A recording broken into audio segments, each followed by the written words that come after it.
Welcome to Construction Cashflow.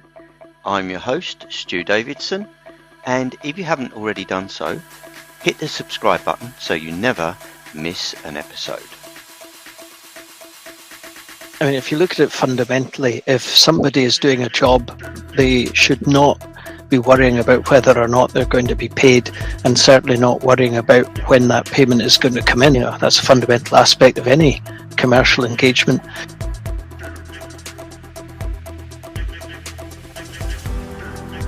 In my mind, it's dead simple. Give the contractor a date for an application and tell him when he's going to get paid.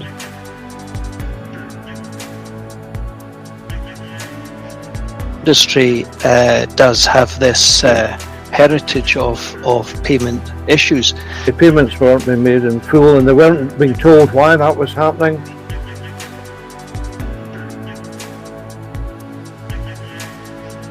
We're trying to become a modern industry in a modern world, and we're still toiling away with this procurement model. We're still plagued with lowball tendering and all this sort of stuff.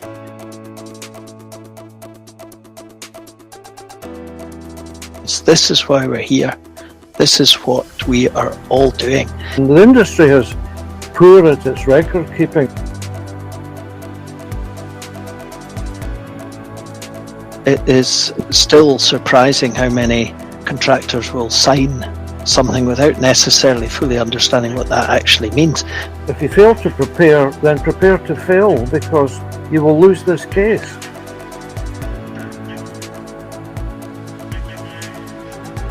Prevention is always better than cure.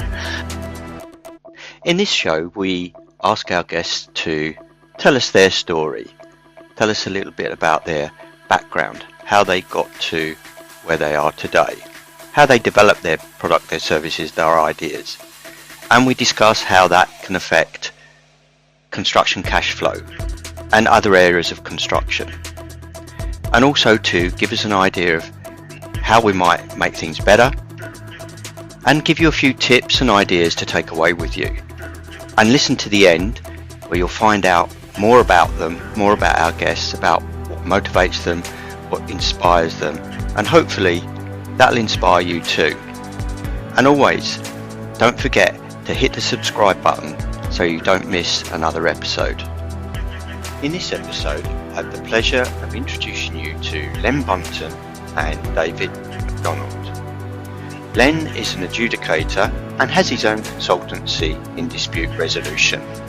He's the former chairman of the Scottish Building Committee and works very closely with the CICV, the Construction Industry Collective Voice. David is a former managing director of BAM FM and strategy director of FM at Turner & Townsend. He's now the National Programme Director for the Scottish Futures Trust, overseeing the implementation of the HUB programme spread over 5 territories in Scotland. David also consults to the CICV, with Len working together to produce best practice guides and surveys for the construction industry. So it's without further ado, I have the pleasure of introducing you to David Macdonald and Len Bunton. Well, good afternoon, gents. Hi, Stuart. Hi, Stuart. Hi, David. Hi, Len. How you doing today? Yeah, good, thank you. Yeah, good, thanks. Yourself? Yeah, fantastic, thank you. So I'll start with you, Len, first. Tell us a bit about your background and how you got to where you are now. Okay, I will do. When I saw your question, I turned cold because I've been in the industry so long, I can't even remember when I started. But it's all come back to me. It flooded back. Traditional quantity surveying apprenticeship in Glasgow. It was a terrific experience, because in those days we worked during the day and went to college at night and on Saturday mornings. You were out on site a lot. You didn't have mobiles, you didn't have faxes, you didn't have emails, and you actually spoke to people. And to be honest with you, I'm a great believer that sometimes some of the old ways we did things should start to come back. Anyway, after that, I moved on to a role with British Rail in Glasgow, civil engineering department, working on some modernisation programmes. I then come back to the firm I'd been with for a couple of years, and then I was made an associate there. And I said to the bosses one day that I thought we should open a new office in Stirling. And they said, okay, we'll back you, but you need to bring in a project. And sod's law, right place at the right time. I met a developer one night and he said, I'm about to build something. And I said, well, I'm a QS and I'm looking for some work. So went into the office next day with all the drawings and said, goodbye, I'm off to open the new office. So I worked away at that for a number of years, and then sadly that partnership split up, and I put my own plate up on the door on the 6th of January 1978 and built that practice up, took on 3 or 4 people, then purchased a share in a practice in Glasgow, and we grew to about 50 strong with 5 or 6 offices. And then I joined a London practice as operations director in Scotland and got involved in the contract advisory side, which was my first foray into dispute resolution. Left that company and joined another one and did much the same. And then I was travelling away from a lot. The family were growing up and I wasn't seeing them. And my wife said to me one night, look, just chuck this. And I did. And just around about the time that the Housing Grants Act to come into force, I set up my own dispute resolution consultancy. And that's what I've been doing and still doing. I do a lot of adjudication work. But my main thrust now, Stuart, is dispute avoidance. I'm a great convert to getting in, getting your sleeves rolled up and getting things sorted out. And I know we'll be talking about that later on. Had a heavy involvement with the CIR. I was chairman in Scotland and chairman of the Scottish Building Contracts Committee. So I've always, through my life, tried to give a lot back to the industry to support people. And bang up to date, I'm still working away. I don't want to retire. I love doing what I'm doing. And God willing, I'd like to be here for my 100th birthday, getting a card from the King. I'm sure you will, Len. Fantastic. Yeah. David. Oh, sorry, Len. Did you? No, over to David. Over to David. David, tell us about a bit about your background and how you got to where you are now. Well, I too am a chartered surveyor. Not quite the same vintage as Len, but so I did the kind of the university course, a sandwich year, what they call in the middle, where you, well, in my experience, I actually learned more there than I did when I was a student. Understandably, because you're in my case, I was working for a contractor, and you really are at the coalface. But it was before the day of mobile phones and computers and all the rest of it, and maybe I'm just getting old, but the simplicity of that, the fact you are sitting down speaking to people, the technology makes a huge difference, but there is something to be said for that kind of direct contact and engagement, and I think also the surveying profession was perhaps seen in a different light. I have to say though, I then quite quickly within my career after qualifying branched out into project management and then facilities management consultancy, which led to a 12-year period where I went over to the contracting side and was actually managing, running a couple of the FM companies in kind of the early days of the world of FM being a recognized industry, if you like. I then returned to consultancy and then joined SFT, Scottish Futures Trust, about just coming up for 8 years ago. And it was an opportunity to look in the tool bag and see what was had been going in over the years, and actually realize that the experience that I had in those various types of roles that I described, they were actually really useful for the role that I have been doing for the last nearly 8 years, which is running the Hub programme for Scottish Futures Trust. The Hub programme is essentially a programme which is involved in developing and delivering community infrastructure. So it's health facilities, education facilities, council offices, civic amenity buildings. And our role is facilitating the coming together of the public sector and the private sector to deliver these projects. I think that over the 12 years since the programme has been running, it has delivered around 300 buildings, and the programme is worth in the region of £4.5 billion in terms of projects delivered, projects in construction, and projects in development. So it covers the whole of Scotland. So it's a privilege to be running something that has such breadth and depth and reach, because the programme is really all about delivering community outcomes.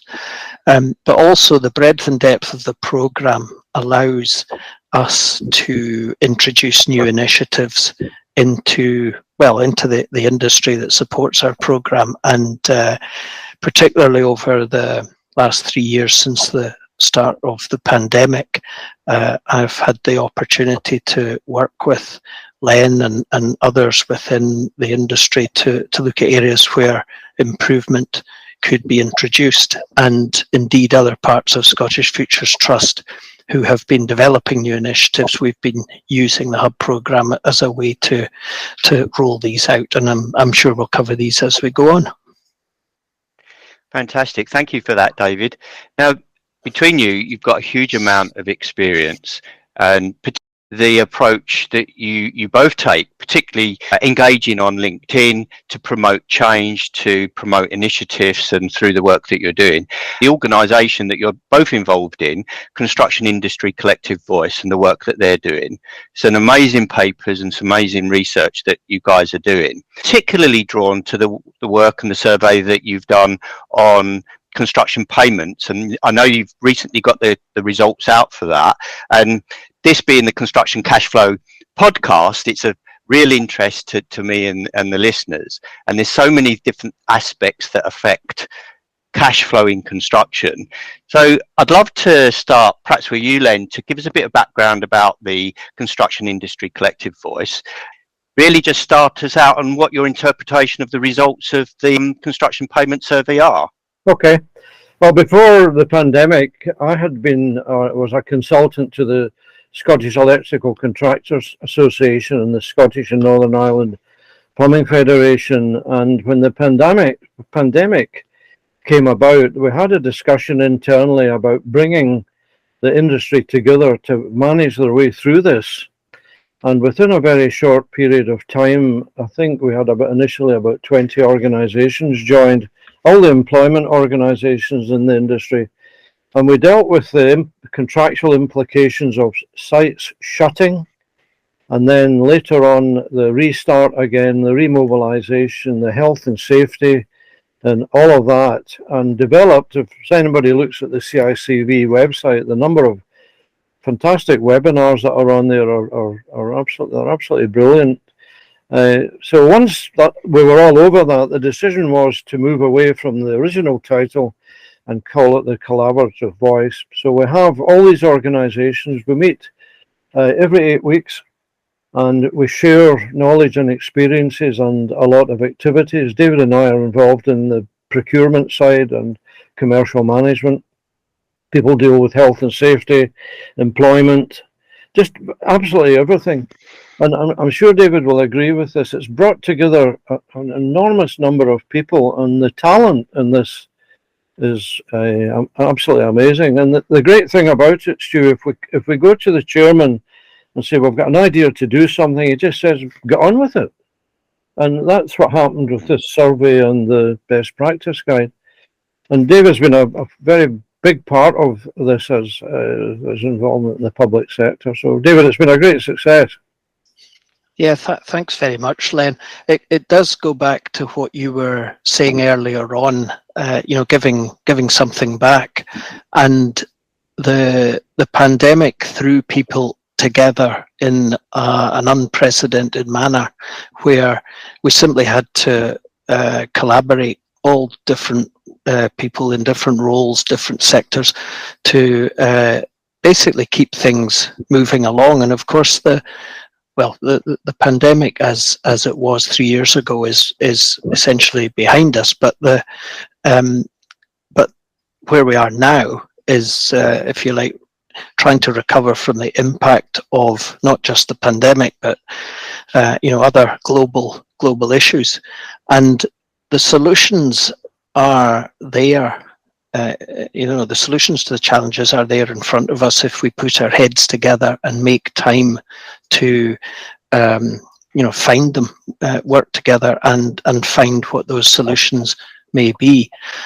This whole thing about working remotely on Teams or Zoom allows those kind of discussions to be set up very quickly. It used to be, well, I could maybe meet you in a couple of months, or, well, we can't get him until the end of the year, whatever. Now it's, well, do you want to meet tomorrow morning or tomorrow afternoon?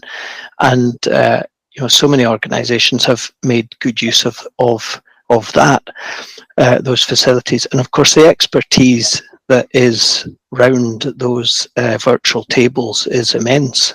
But the thing that strikes me is that it's like, where there's a will, there's a way. But one of the big things is, as Len says, it's like, well, somebody has an idea, right? Get on with it. Let's get things done, get them out there, and see what kind of improvement can be made. And by having that widespread engagement with so many different sectors and parties, there is a real opportunity to fast track some of these improvements across the industry that everyone will benefit from. Do you see any kind of real changes in the culture of how money and cash moves through the industry at all? Well, I think in my own experience over the last 2 months, it's been absolutely horrendous. I have never experienced so many people that have got absolutely critical problems. And we mentioned before this started about the recent insolvencies in the north of England. So there's a long way to go before we get this resolved. But just leading into the survey, we were finding that anecdotally people were coming to the meetings and saying, look, I've got a member organisation that's experiencing this, and another one would say, oh, they're experiencing something else. So we decided to go to the market with a 29-question survey. We didn't get an enormous response, to be perfectly honest, but it was a good sampling. I don't think it told us anything particularly new, but it put the focus on a lot of things. For example, that most of the responders said that they weren't paid the full value of their application. Very few of them ever suspended the performance of their obligations. The payments weren't being made in full, and they weren't being told why that was happening.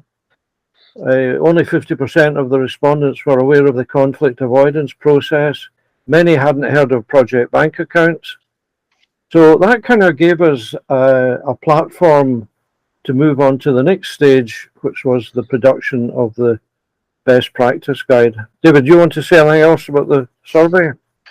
Yeah, the issue about payment, I mean, if you look at it fundamentally, if somebody is doing a job, they should not be worrying about whether or not they're going to be paid, and certainly not worrying about when that payment is going to come in. I mean, that's just fundamentally, that's a fundamental aspect of any commercial engagement. But the industry does have this heritage of payment issues. But to be able to help address those, we need evidence. We need to know, is it a sector specific issue? Is it a particular area of the country? Is it does this sit with particular tier 1 contractors? Where is the root cause of this?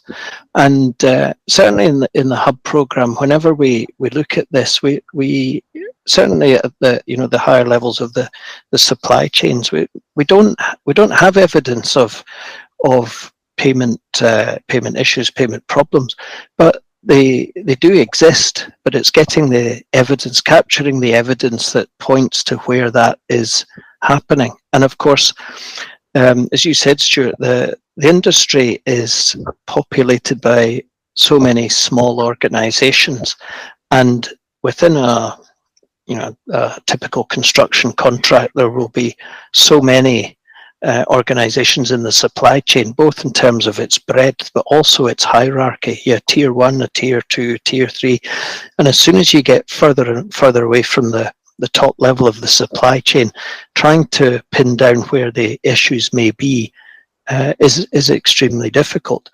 As Len said, the survey didn't produce a massive number of responses, which could be pointing to a number of things. At one level, it could be, well, there clearly isn't an issue. Otherwise, people would use this as a platform to get make their voice heard. But also, we have heard, sadly, just anecdotally, that some contractors just don't want to get involved in that kind of discussion because they don't want to earn a reputation of being a flag waver or a troublemaker, and thus lose the opportunity for tendering chances. If that is the case, then that's really quite a sad state of affairs. But again, these are all anecdotal points. What we need to get to the heart of is through gathering of evidence. What exactly is the issue here? The other thing is again, one of the points that came back from the survey was the I suppose in one sense frightening proportion or high proportion of claim submissions that go in that are not paid in full. Now, that doesn't necessarily point to a problem above that, above the main contractor. It may be that the payment was reduced for legitimate reasons. Maybe there was an overclaim. Maybe there was some aspects of the work were not satisfactory. So there's two sides to that argument as well. So we need to do or continue to do more and more digging so that we can establish exactly where the issues are. Yeah. But Len mentioned the next stage in that, and I'm sure we'll go into more detail on that in the discussion today. The other thing that I feel very, very strongly about, conducted a lot of adjudications, Stu, you actually see what is going wrong.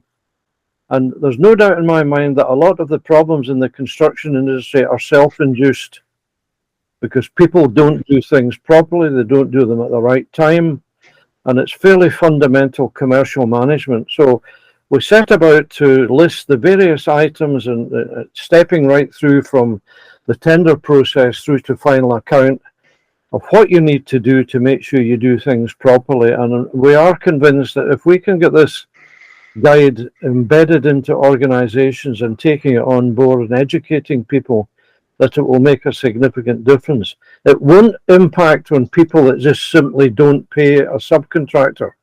That's an entirely different issue. And I'm beginning to see a hardening of attitude of people saying, you're not paying me, I'm not going to tender for you again, you can get lost. And I think that's what needs to happen. But sadly, they'll just go to somebody else, or they'll go to a man in a white van. But the ethos of this practice guidance is do things better, and that will improve the way you run and manage your business. Yeah, and the guidance is written in a way that, if you just pick it up and read it and you say, well, that's kind of obvious what it's saying in here, that doesn't mean it's being applied.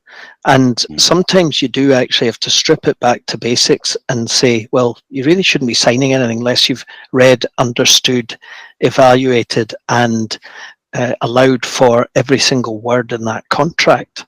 And it is still surprising how many contractors will sign something without necessarily fully understanding what that actually means.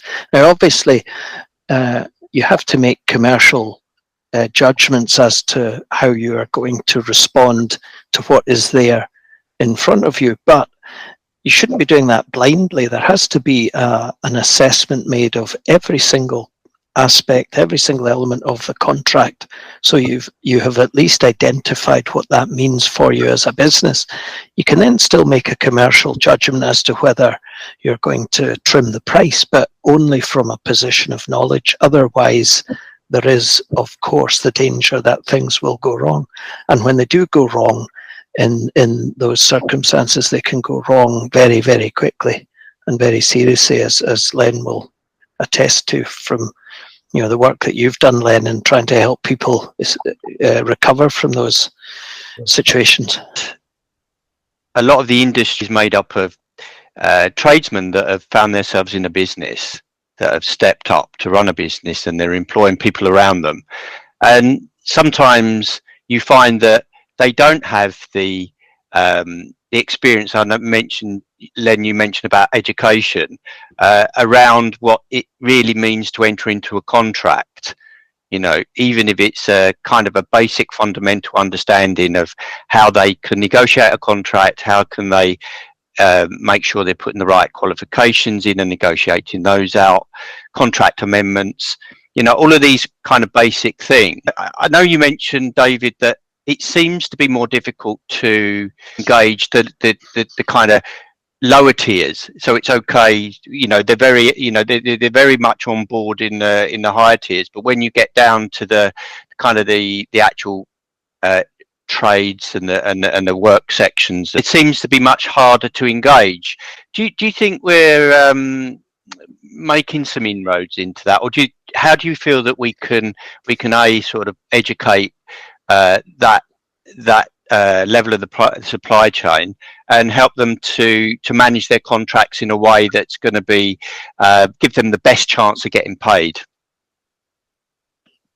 Well, one thing that occurs to me is that you might go onto a really big project, and there will be one of the top tier ones who has all the systems in place. It's a really slick operation, everything across the board really good.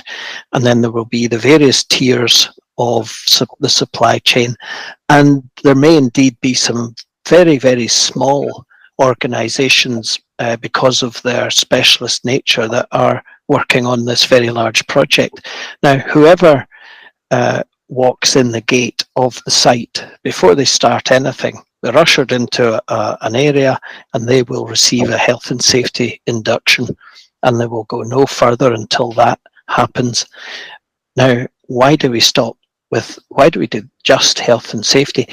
And it doesn't matter which level of the supply chain, whether it's the one-man band or a major tier 2, they're all going through the induction. But that whole induction process needs to be broadened to cover all aspects of what is going on that site. The obvious one that immediately springs to mind is, of course, quality, and designing in quality from the start. And then once everyone gets to site, then there's a further area of induction, and that certainly does happen.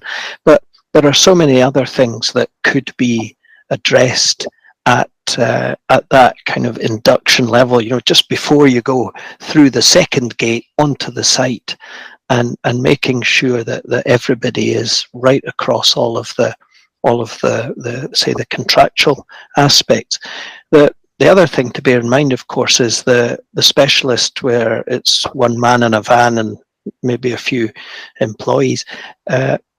To invest in all of the learning that is required will perhaps be a major burden on his or her business, but that doesn't mean that it shouldn't be happening. So there has to be a way of ensuring that does and can happen at all levels. And the thing that is really important is that it's always far better, cheaper, more efficient to do it once, do it right, rather than not get it right, and then try and unpick and resolve afterwards. So that is the way it should be. You know, that early stage work. Len, you must have some thoughts on that. Yeah, I think we're very fortunate that we have in the CICV the funnel or the channel to tap down through these organisations to their membership. Uh-huh. And recently there have been an increasing number of members phoning in and saying, I've got a problem here. Can I speak to somebody? I dealt with 2 things today. It's pretty straightforward. Somebody just needed to be steered through. So there's an ability to get right down through all levels of the construction supply chain and help people. That is a really important characteristic of the CICV. It covers such a breadth of the industry. It does. And I went onto the website actually earlier, and there's some fantastic papers on there. And what I like about them is that they're very, very concise, but quite, you know, for the guidance on the construction contracts. It's a short read. You know, you can read through it in a half an hour, and the information and guidance on that is, I think, spot on. It covers all the key areas that you need to know if you're a contractor or a subcontractor.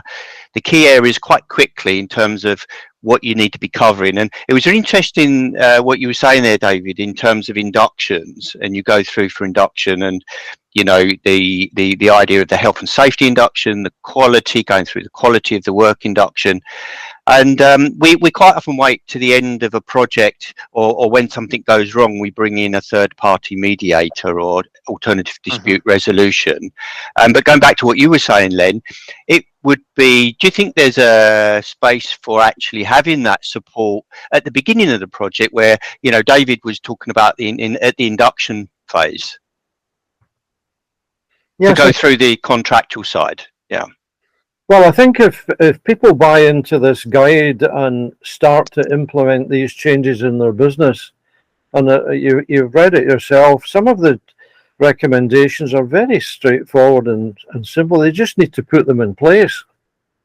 Yeah. So, you know, I think that's now given us a platform to take this out to the industry and to start work much more closely with businesses. We've had inquiries already from people who've seen the guide to say, can you come in and do a toolbox talk, please, for our construction management and commercial guys, so that they understand the importance of cash flow to this business. And if they don't do the job properly, then, you know, the company will get into trading difficulties and they won't have a job. So it's in everybody's interest to do this. The other thing about the guide is it's not a rule book. You know, it's a collection of thinking from experienced professionals who are trying to encourage people in the industry just to stop and think about things that some of them may appear rather unnecessary, but if they're not thought about, and if they're not thought about at the outset, then, you know, the potential for problems will just increase. The other thing is that when a project goes wrong, we all sit around the table and scratch our heads and try and find out why. But there is, you know, how often do we sit down round the table and say, well, that project went really well. Let's identify why that is.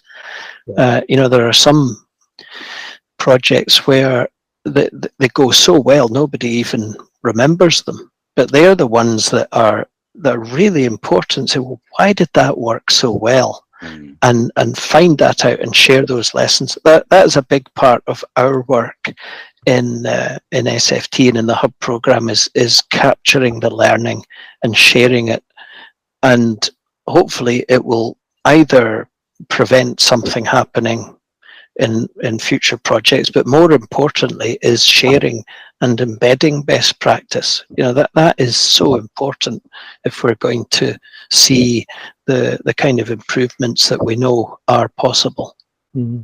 I also think that contractors need to start doing something internally on CPD. I was talking to one of the organisations today, and they're going to look at the various podcasts that we've produced And whether you could extend that to somebody getting a certificate in commercial management or something to have in their CV that they've been through this, but a bit of work in these areas, I think. And the terrific thing with these podcasts, I mean, they're all off the shelf. We don't need to do anything more. They can be downloaded, and somebody can get their teams together and say, right, today we're going to look at problems that are happening on a site. So that's where the energy's got to go into this. Yeah. Mm-hmm. I was quite interested actually in the conflict avoidance process. That was part of the guide at the end. I wonder if you could give us a bit more information about how that works. I need to get my soapbox out because I have bored the industry to death in this one, and I'm going to continue to do so.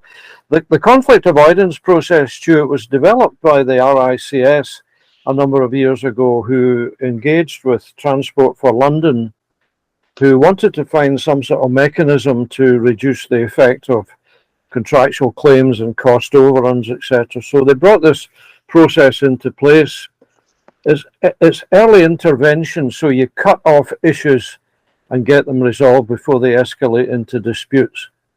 So there's been a good track record established with TfL, where there were about 17 or 18 different cases where different guys and ladies were brought in to deal with situations, and we've been kind of building on that. But there have been 3 stages of the conflict avoidance process. The first thing was to make the industry aware of it. The second thing was to get them to commit to signing the conflict avoidance pledge. And the third area was embedding CAP into their business model. And there's an organisation being set up called the Conflict Avoidance Coalition, which comprises all the contracting organisations, the professional organisations, organisations like Railtrack and TfL, and that's now getting a much wider reach and getting involved with the government. Disappointingly, only 350 organisations have signed the pledge, so there's a lot of work to be done there. And I've had a number of situations where my clients have signed the pledge, and we've spent a bit of time with them educating their directors and their commercial management about how this process operates.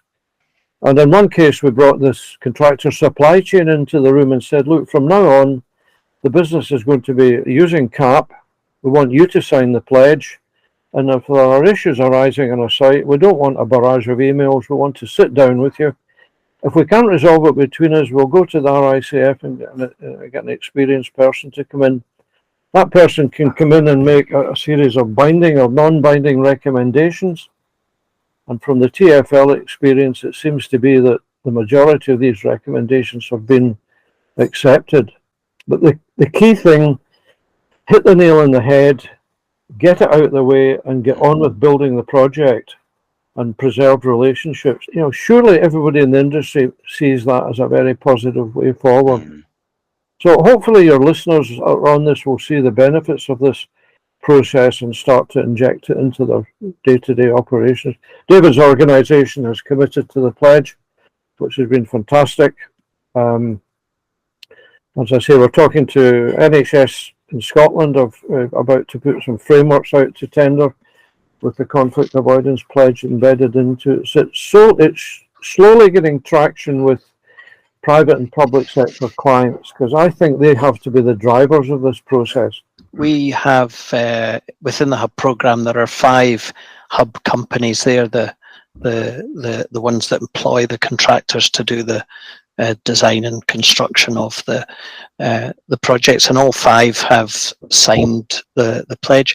I would say that of the roughly 300 projects we've delivered, we've only ever had one formal dispute, which is probably it's probably a number of things, but one thing I think is the fact that there's so much upfront pre-project, pre-procurement work that by the time you get to the actual delivery, there's an awful lot of the things that could potentially lead to conflict are not actually present anymore. The other thing is the hub program is a 20-year program with a possible 5-year extension. So the the stakeholders simply have to get on because they're all going to be there a long time. But for me, one of the aspects that is really important is that whenever organizations get into formal dispute, and that's not just construction, that could be anything, the relationships will be dented. And by having a fast track way of dealing with disagreements, then you can preserve the relationship. There's much more opportunity to preserve the relationship. And after all, projects that have good relationships will be good projects. That goes without saying. Yeah, I think also that there was a big step forward last year when the construction playbook was published, and the CIC have made it very clear that they support the use of the conflict avoidance process, and are saying to non-government department organisations that procure projects, comply or explain why you're not going to comply with it. So that's a big step forward. I think also just mentioning that at the last coalition meeting, one of the major players in the UK said that they want to see the conflict avoidance process as part of a contractor's tender pre-qualification. They will say to them, do you sign the conflict avoidance pledge? Will you undertake to commit to it during my contract? And they will be marked in that. So it's maybe a case of dragging people screaming and shouting into this, but if that's what's to happen, that's what's to happen. Yeah. Who do you think should fund the conflict avoidance process? Well, at the moment, the RICS don't charge the parties a nominating fee. The RICS will take a proportion of the CAP professionals fee, and the costs are split equally between the parties. But again, anecdotally, some issues have been dealt with in 2 or 3 days, which avoided going to adjudication. So I think it's right that the parties share the cost. What do you think the key aspect of planning for avoiding conflict is? What sort of things would you include in that pre-planning stage to avoid conflict? So just explain, what do you mean pre-planning? Yeah, so when I was just going back to David's point, actually, when he was mentioning about planning around conflict. When the parties get together and they're planning the strategy in terms of how they're going to work together to avoid conflict, what do you think the key components of that pre-planning process would be? You see, I think that this is all about where the parties are sitting down and discussing what is the project all about? What is the required outcome? The why? Why are we here? It's not so much about planning to avoid conflict, but if you have all of that upfront discussion, then conflict is going to be much less of an issue. And of course, prevention is always better than cure. And far too many projects you can see projects happening where everybody just wants to get on site, everybody wants to get the thing designed, but there is so much that can be very valuable in terms of development of a project that way before you get to the drawing board. And in our program over the last few years, we have been what I would say, what I call going further and further to the left, where we are applying place principles, for example, to understand what the community needs. So it's not we need a new school. This is what the demographics are saying. This is what the wider economic landscape is saying, and bringing stakeholders together to develop required outcomes way before you start designing something. And when you have that level of engagement and understanding of the brief on one side and the proposals on the other side and knit them properly together, then the ingredients for a conflict or a dispute are gradually filleted out. And as I say, the focus on avoiding all sorts of uncertainty will pay dividends in the long term. But then conflict can arise in any circumstances, and the ability to go somewhere quickly, follow a route that quickly resolves that while preserving the relationships has to be, it has to be positive, because otherwise it's the risk to the project. It goes way beyond just the dispute that is there affecting the parties. So, yeah. Oh, sorry, Len. Yeah, go on. Some people have said to me, Len, this is just mediation. Well, it's not mediation. The distinction is you're bringing a highly experienced construction professional into the room that knows the process, can bring the parties together to find a solution. It may not suit everybody, it may not be ideal, but it gets it off the table and out of the way, and you can move on. That's the distinction, I think. I like the idea of bringing parties together to discuss a common goal, common mission, maybe in a broader context, what we're trying to achieve for our community, for our families, to get that feel of actually we're on the same side, we're in it together. How would you kind of reconcile the, you've got a developer on the one side that may not necessarily be local to that community, and then later on in the project, the say a finishing trades or the electrical second fix electrical fit out would come into the project later on. By that time the mission and the vision and the goals of the project are set.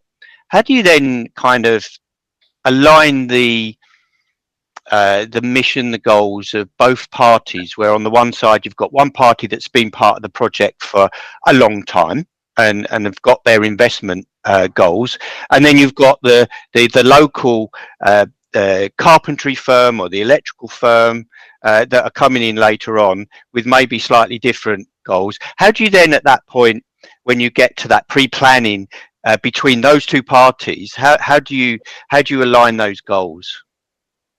If I could come in on that, it goes back to this induction idea, and also, as I was saying, before the project ever reaches the site, every single person involved in it should be able to reel off the reasons why the project is being undertaken, and literally writing that up on the wall, maybe 6 bullet points. This is why we're here.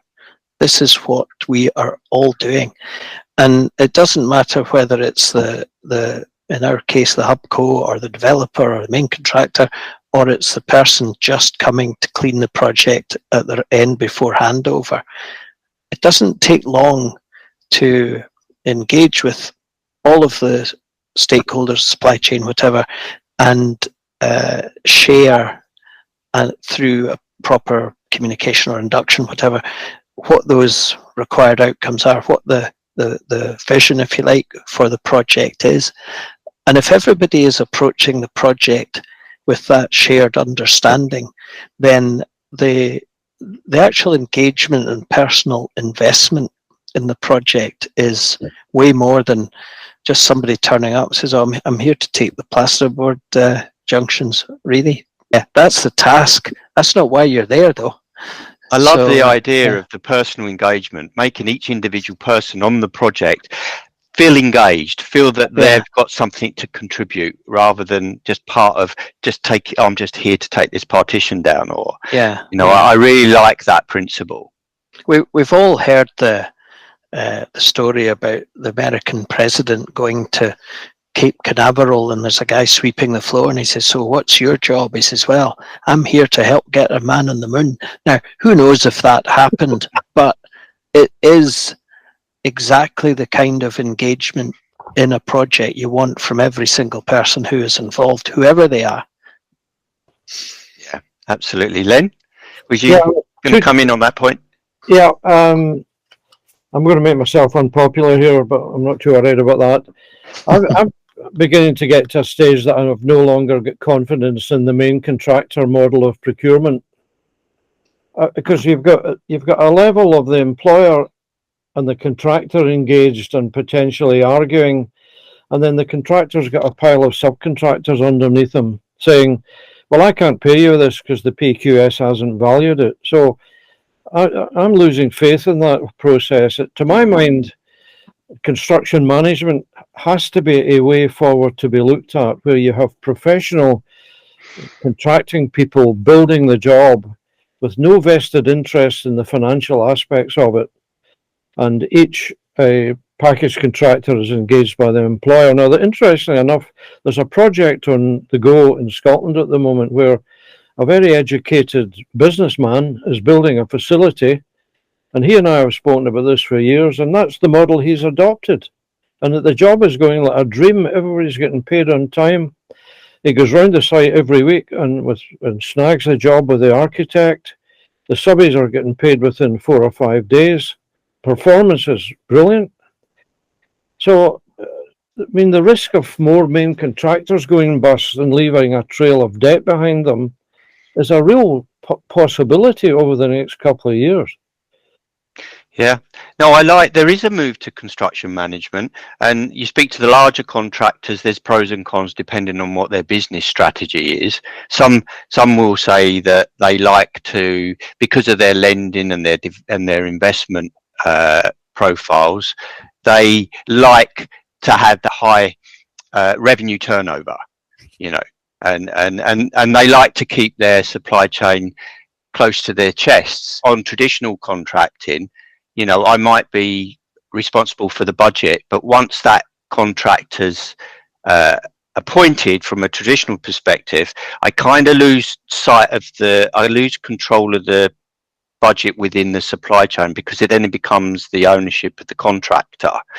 But with construction management, I get more of an insight to it.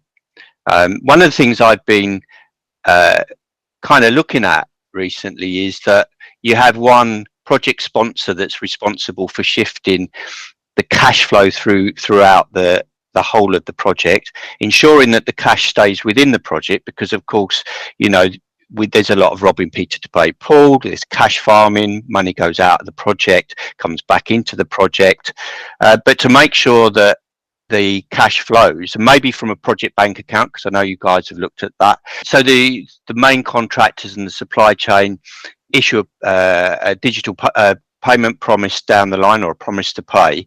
They don't actually handle the cash, but they sign off the works. So the cash is then delivered directly to where it needs to go, when it needs to go. A bit like the blood taking oxygen around the body to the organs when it needs it. But I think there is you know, an opportunity for main contractors to, if they're coming to a project, they're traditionally main contractors, they own their supply chain, and it takes a long time to build a supply chain that are used to working together. So it's worth a lot of money if you put that, so, you know, you've taken years to put a supply chain together.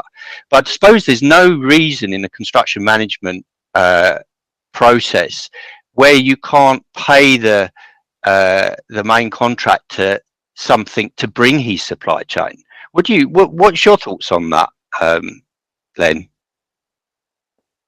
Well, I'm a convert of, you know, what you've just said. I think, you know, we're trying to become a modern industry in a modern world, and we're still toiling away with this procurement model.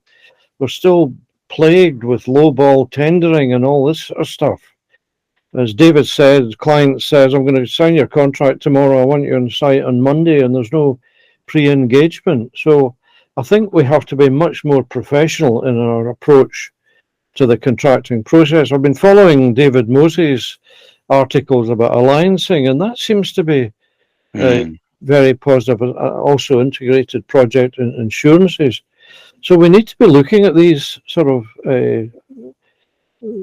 procurement methods and see if that actually is the way forward for the industry, or if it's horses for courses. Yeah. David?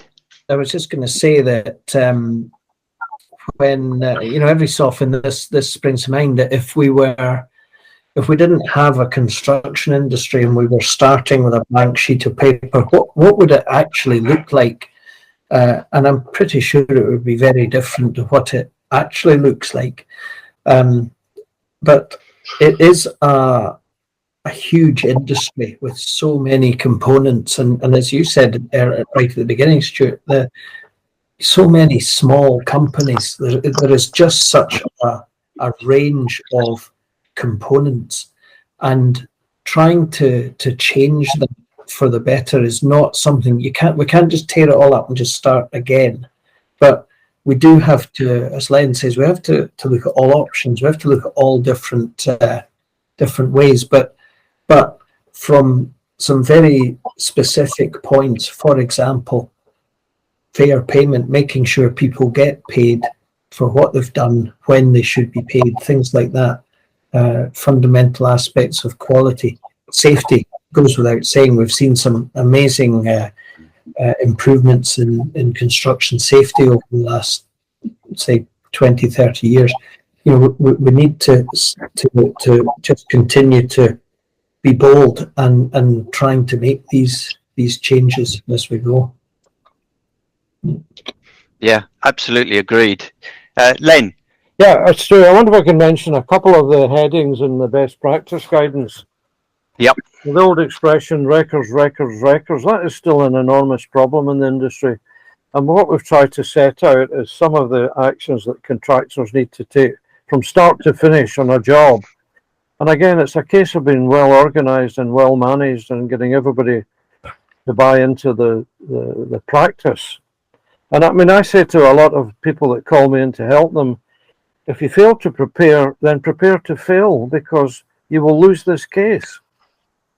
And, there are fairly simple issues. Like today I was talking to a client, all their emails are stored in the server. They haven't printed anything out. So if you're going to go to adjudication, all these records have got to be printed out and all that sort of stuff. And that kind of drives me mad, that sort of thing. And the industry is poor at its record keeping. And I know that Sean and some of the other folks that contribute to LinkedIn on this subject have mentioned the same. And it's something that radically needs removed. The other factor is this.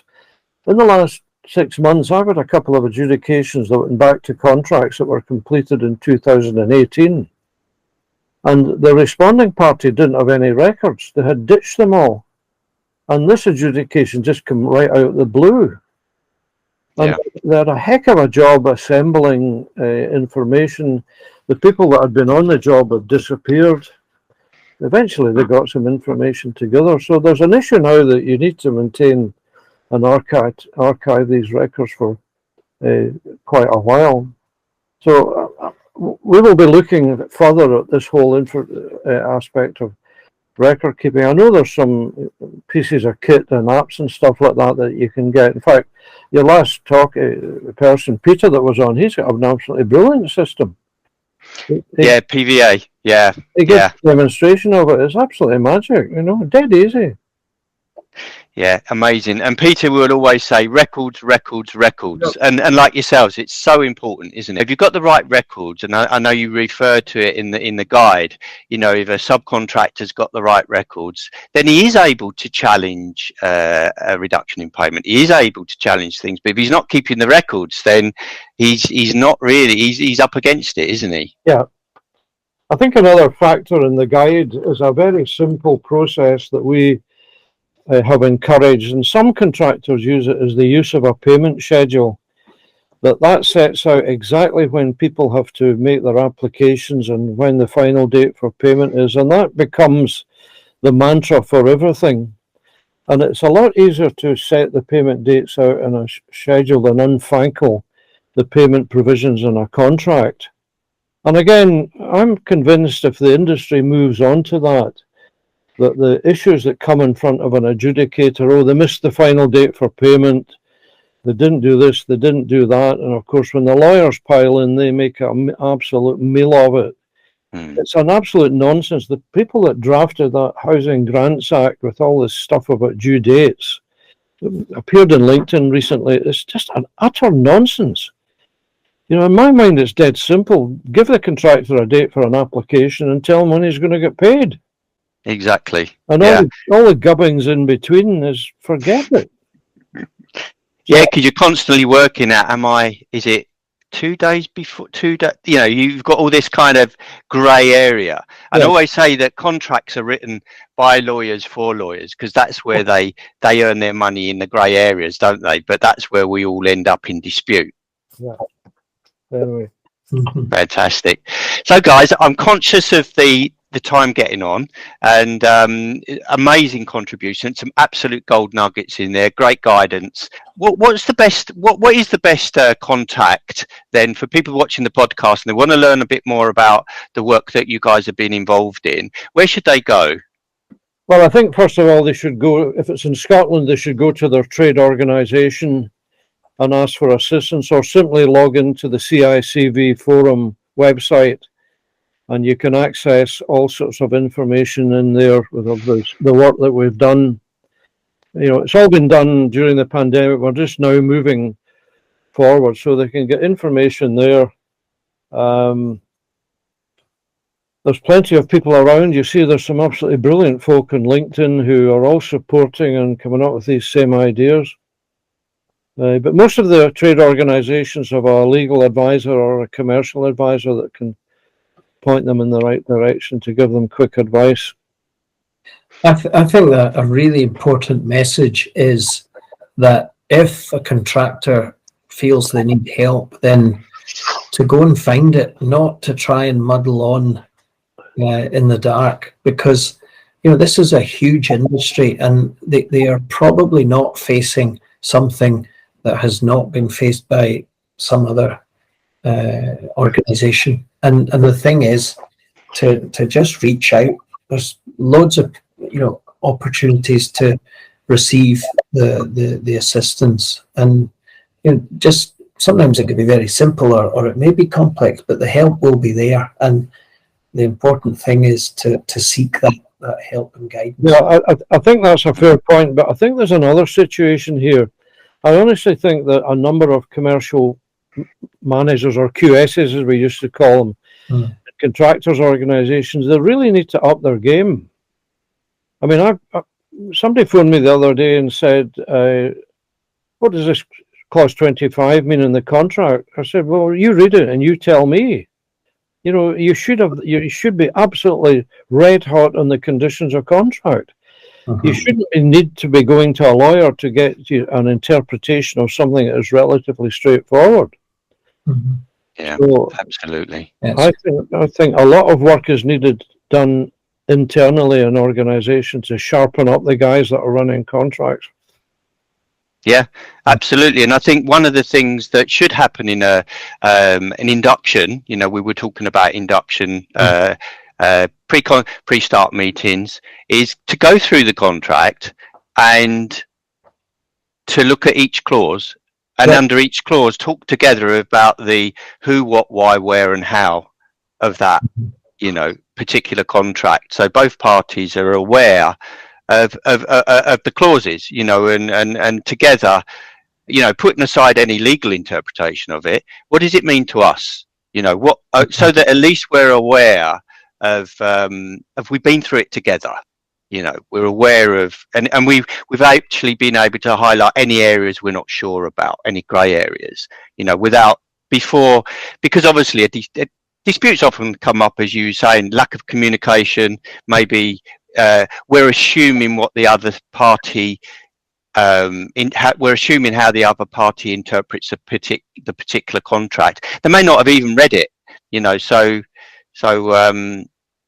I think that maybe that's something that can happen. Yeah, I think you're absolutely right. That is a major problem, that contractors don't read subcontracts that are coming in, and they sign up to some absolutely horrific clauses. Some of the guys have been posting these on LinkedIn, as you know, and some of the risks that people are taking on are absolutely crazy. It is absolutely, and most of the guys that have come onto the podcast, have pointed out that particular point. And I think it was Lawrence Pierce actually that pointed out about the going through the contract and doing the why, what, where, who on the clauses. I thought it was a great idea. It's something they do, and you know, I always say to contractors, look, you know, make sure you've got, you know, that contract, because there always used to be that old saying, didn't they? Oh, we signed the contract, put it in the drawer. You know, do you remember when partnering first came out? Oh, we put the, but it's actually the document that keeps the communication clear, doesn't it? Mm-hmm. You know, so we have to know every ounce of that. Yeah, absolutely. Yeah. Well, thank you so much, guys, for coming on. Before you go, maybe one inspirational and motivational question for each of you, or maybe two, maybe. So, if I may, if you've got time, guys, if you've got a few minutes, we'll do a quick fire round. Yeah. So to you, Len, first, how do you start your day? I start my day by probably making my wife a cup of tea, and then a sad case, I come in and see if anything's come in overnight, and then I have a light breakfast, and I try to get at least an hour's exercise every day. David, how do you start your day? Well, I get up, I have my breakfast, and then I go for a walk.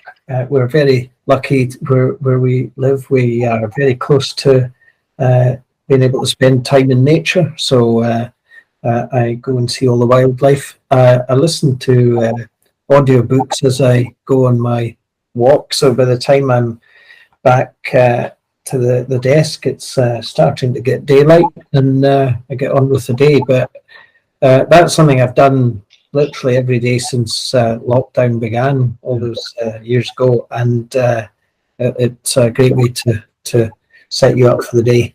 Yeah, you read so many emails I've sent them at midnight. Well, indeed, I read them as I'm eating my bran flakes and catch up with the news. You know. Yeah. Len, when are you most productive?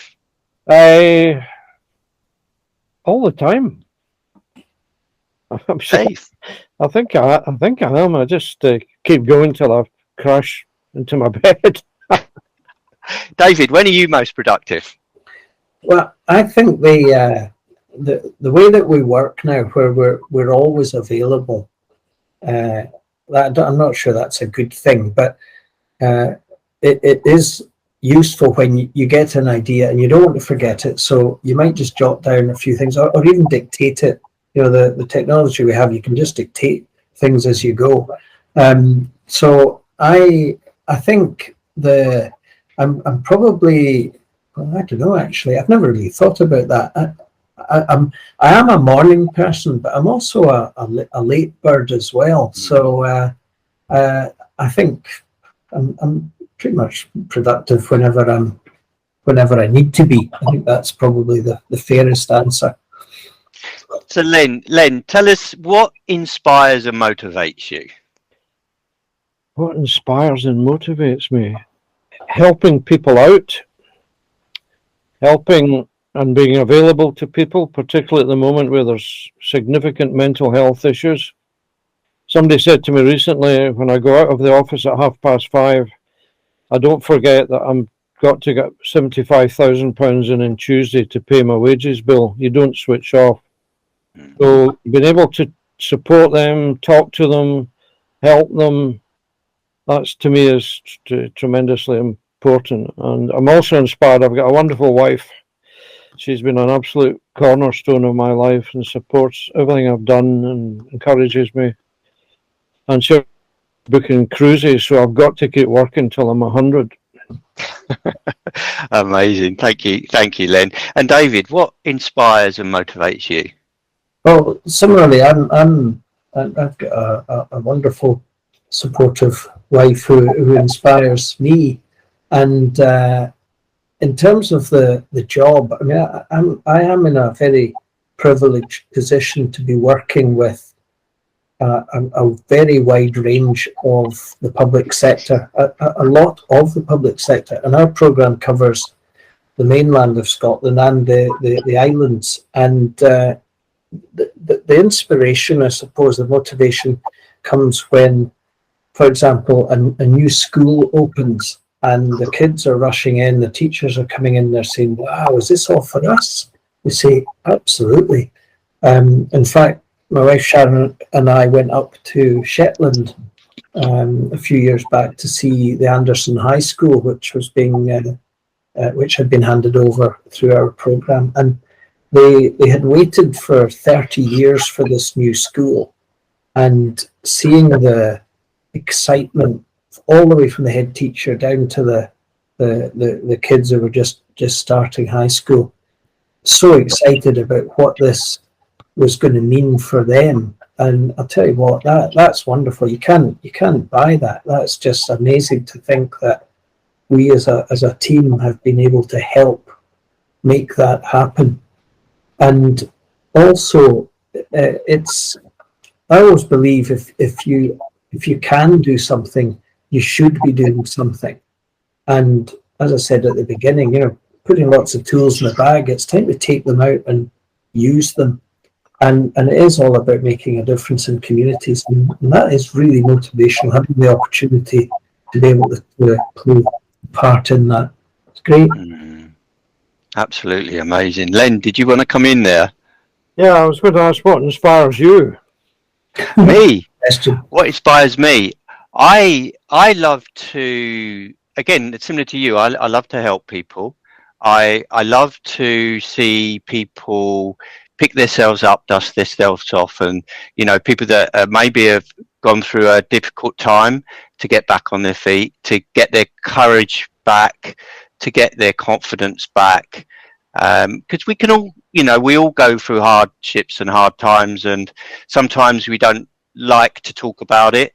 And I think it inspires me to be able to help people to talk about where they are, so that they can then start to put their lives back together. Absolutely. I recently joined a choir. It's called the Choir with No Name, and it's for homeless, marginalised people. And to see the difference that joining that choir community has on people. We sing together and eat together, and people, it's a lifesaver. So I think to see that inspires me, encourages me to really be involved in communities that are supporting each other. That's amazing. Well done. Yeah, well done. Awesome. Great to hear. Mm-hmm. Thank you. And just one more question then before we go. And Len, so what advice would you give to your young self? To my young self? Do it all again. David? Younger self, I think I would say just maybe take a few more risks. Calculated risks, but yeah. Well, thank you guys. It's been an absolute pleasure. There's some real golden nuggets in there, and it's really nice to get to know you both, get to know about your background, how you got to where you are, what motivates you, and what you're involved in. Thanks so much. Well, thanks to you. You do a marvellous job with this. It's absolutely fantastic. Yeah, well done. Very refreshing to hear all this. So well done. Thank you so much. I'll see you on LinkedIn. Okay. You've been listening to Construction Cashflow. Hit the subscribe button if you haven't already done so you never miss an episode. And remember, the faster cash flows, the faster wealth grows.